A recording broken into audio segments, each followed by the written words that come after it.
Kannada cinema ರಂಗದಲ್ಲಿ ಈಗ ಒಂದಷ್ಟು ಬಿಸಿ ಬಿಸಿ ಚರ್ಚೆ ಆಗ್ತಾ ಇದೆ. ಅದೇನೋ ಅಂದರೆ ಈಗ ಏನು ದರ್ಶನ್ ಪ್ರಕರಣಕ್ಕೆ ಸಂಬಂಧಪಟ್ಟಂಗೆ ಒಂದಿಷ್ಟು ವಿಷಯಗಳೆಲ್ಲ ಮಾಧ್ಯಮದಲ್ಲಿ ಬಿತ್ತರ ಆಗ್ತಾ ಇದೆ.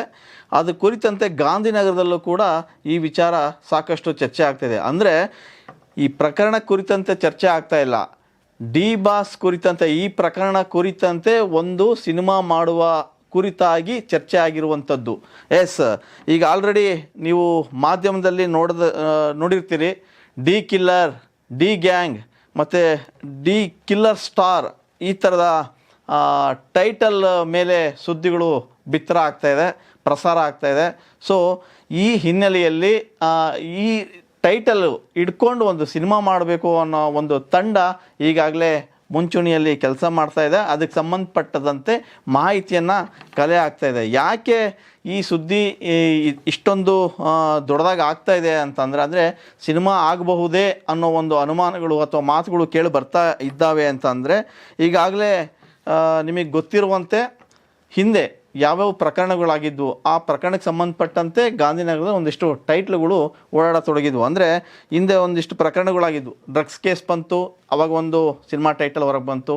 ಅದಾದಮೇಲೆ ಮೀಟು ಪ್ರಕರಣ ಇತ್ತು, ಅದಕ್ಕೂ ಮುಂಚೆ ಅವಾಗಲೂ ಕೂಡ ಮೀಟುಗೆ ಸಂಬಂಧಪಟ್ಟಿದ್ದೆ ಒಂದು ಸಿನಿಮಾ ಆಗ್ಬಿಡುತ್ತೆ ಅನ್ನೋ ಒಂದು ಟೈಟ್ಲು ಓಡಾಡೋಕ್ಕೆ ಶುರುವಾಯಿತು.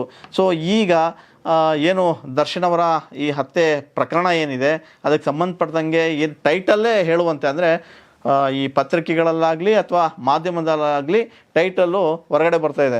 ಅಂದರೆ ಇಟ್ ಮೀನ್ಸ್ ಏನೋ ಡಿ ಕಿಲ್ಲರ್ ಅಥವಾ ಡಿ ಗ್ಯಾಂಗ್, ಕಿಲ್ಲರ್ ಸ್ಟಾರ್ ಈ ಥರದ ಹೆಸರುಗಳು ಈ ಒಂದು ಕತೆಗೆ ಸೂಕ್ತ ಆಗ್ತದೆ ಅನ್ನೋ ಕಾರಣಕ್ಕೆ ಒಂದು ತಂಡ ಈ ಸಿನಿಮಾ ಮಾಡಬೇಕು ಅನ್ನೋ ಮಟ್ಟದಲ್ಲಿ ಗಾಂಧಿನಗರಲ್ಲಿ ಓಡಾಡ್ತಾ ಇದೆ.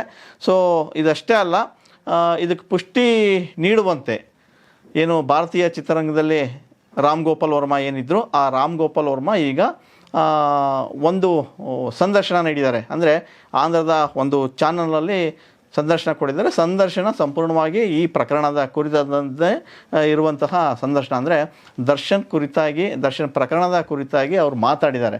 ಅಂದರೆ ಹಿಂದೆ ಕೂಡ ರಾಮ್ ಗೋಪಾಲ್ ವರ್ಮಾ ಅವರು ನೇರವಾಗಿ ಮಾತಾಡ್ತಾ ಇದ್ರು, ಅಥವಾ ರಿಯಲ್ ಇನ್ಸಿಡೆಂಟ್ಗಳನ್ನ ಹಿಡ್ಕೊಂಡು ಸಿನಿಮಾ ಮಾಡ್ಕೊಂಡು ಬಂದವರು. ಕನ್ನಡದಲ್ಲಿ ಈಗಾಗಲೇ ಕಿಲ್ಲರ್ ವೀರಪ್ಪನ್ ಅಂತ ಒಂದು ಸಿನಿಮಾ ಮಾಡಿದ್ದಾರೆ ರಾಮ್ ಗೋಪಾಲ್ ವರ್ಮಾ ಅವರು. ನೀವು ತೆಲುಗಿನಲ್ಲಿ ನೀವು ಅವ್ರನ್ನ ಸೂಕ್ಷ್ಮವಾಗಿ ಗಮನಿಸಿದರೆ ಅವರು ಸಾಕಷ್ಟು ಕ್ರೈಮ್, ಸಸ್ಪೆನ್ಸು ಮತ್ತು ಹಾರರ್ ಕತೆಗಳನ್ನು ಹಿಡ್ಕೊಂಡು ಸಿನಿಮಾ ಮಾಡಿರುವಂಥದ್ದು. ಸೊ ಯಾಕೆ ರಾಮ್ ಗೋಪಾಲ್ ವರ್ಮನೇ ಮಾಡ್ಬೋದು ಅಥವಾ ಬೇರೆ ಯಾರಾದರೂ ಮಾಡ್ಬೋದು ಈ ಕತೆ ಹಿಡ್ಕೊಂಡು ಅಂತಂದರೆ, ಕತೆ ಅಂತಂದರೆ ಈ ಅಷ್ಟು ಪ್ರಕರಣಗಳು, ಈ ಪ್ರಕರಣದ ಸೂಕ್ಷ್ಮ ಗಮನಿಸಿದರೆ ಇಲ್ಲಿ ಗೆಳೆತನ ಇದೆ, ಅಭಿಮಾನ ಇದೆ, ಪ್ರೀತಿ ಇದೆ, ಒಂದು ಕೊಲೆ ಸುತ್ತ ನಡೀತಿರ್ತಕ್ಕಂಥ ವಿಶೇಷವಾಗಿ ಒಂದಿಷ್ಟು ಘಟನಾವಳಿಗಳು ಕಂಡು ಬರ್ತವೆ. ಹಾಗಾಗಿ ಇವೆಲ್ಲದನ್ನು ಸೇರಿಸಿ ಒಂದು ಕತೆ ರೆಡಿ ಮಾಡಿ ಅದಕ್ಕೆ ಡಿ ಗ್ಯಾಂಗ್ ಅಥವಾ ಡಿ ಕಿಲ್ಲರ್ ಅಂತನೋ ಅಥವಾ ಕಿಲ್ಲರ್ ಸ್ಟಾರ್ ಅಂತನೋ ಟೈಟಲ್ ಇಟ್ಕೊಂಡು ಸಿನಿಮಾ ಯಾಕೆ ಮಾಡಬಾರ್ದು ಅನ್ನೋ ಒಂದು ಚರ್ಚೆ ಈಗ ಗಾಂಧಿನಗರದಲ್ಲಿ ಒಂದಿಷ್ಟು ನಡೀತಾ ಇದೆ. ಅದಕ್ಕೆ ಹೇಳ್ದಂಗೆ ರಾಮ್ ಗೋಪಾಲ್ ವರ್ಮಾ ಅವರು ಕೂಡ ಈ ಪ್ರಕರಣ ಕುರಿತಂತೆ ಸಾಕಷ್ಟು ಮಾತಾಡಿದ್ದಾರೆ ತೆಲುಗು ಒಂದು ಚಾನಲ್ನಲ್ಲಿ.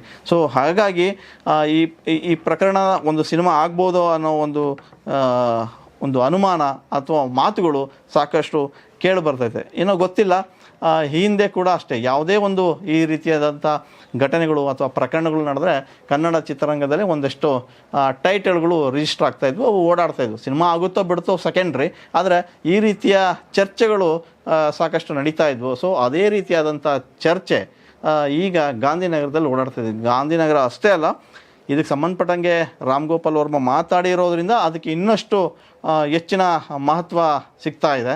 ಅದೇನೇ ಇರಲಿ, ಈ ಪ್ರಕರಣ ಸದ್ಯಕ್ಕೆ ತನಿಖೆ ಹಂತದಲ್ಲಿದೆ. ತನಿಖೆ ಮುಗಿದ ಮೇಲೆ ಏನೆಲ್ಲ ಬೆಳವಣಿಗೆ ಆಗ್ಬೋದು ಅನ್ನೋದು ಕಾದು ನೋಡಬೇಕು. ಆದರೂ ಕೂಡ ಈ ರೀತಿಯ ಟೈಟಲ್ ಇಟ್ಕೊಂಡು ಸಿನಿಮಾ ಆಗುತ್ತೋ ಅಥವಾ ಇಲ್ವೋ ಅನ್ನೋದು ಬಹುದೊಡ್ಡ ಚರ್ಚೆ ಈಗ ಆಗ್ತಾ ಇರುವಂಥದ್ದು. ಇನ್ನು ಮುಂದಿನ ದಿನಗಳಲ್ಲಿ ರಾಮ್ ಗೋಪಾಲ್ ವರ್ಮಾ ಅವರು ಸ್ಯಾಂಡಲ್ವುಡ್ಗೆ ಎಂಟ್ರಿ ಕೊಟ್ಟು ಮತ್ತೊಮ್ಮೆ ಈ ರೀತಿಯಾದಂಥ ಎಲ್ಲ ಬೆಳವಣಿಗೆಗಳನ್ನು ಕಲೆ ಹಾಕಿ ಯಾಕೆ ಸಿನಿಮಾ ಮಾಡಬಾರ್ದು ಅನ್ನೋ ಹಂತಕ್ಕೆ ಹೋಗ್ಬೋದು. ಅದೇನಿರಲಿ, ಇದೆಲ್ಲದಕ್ಕೂ ಒಂದಷ್ಟು ದಿನಗಳನ್ನು ಕಾದು ನೋಡಬೇಕು.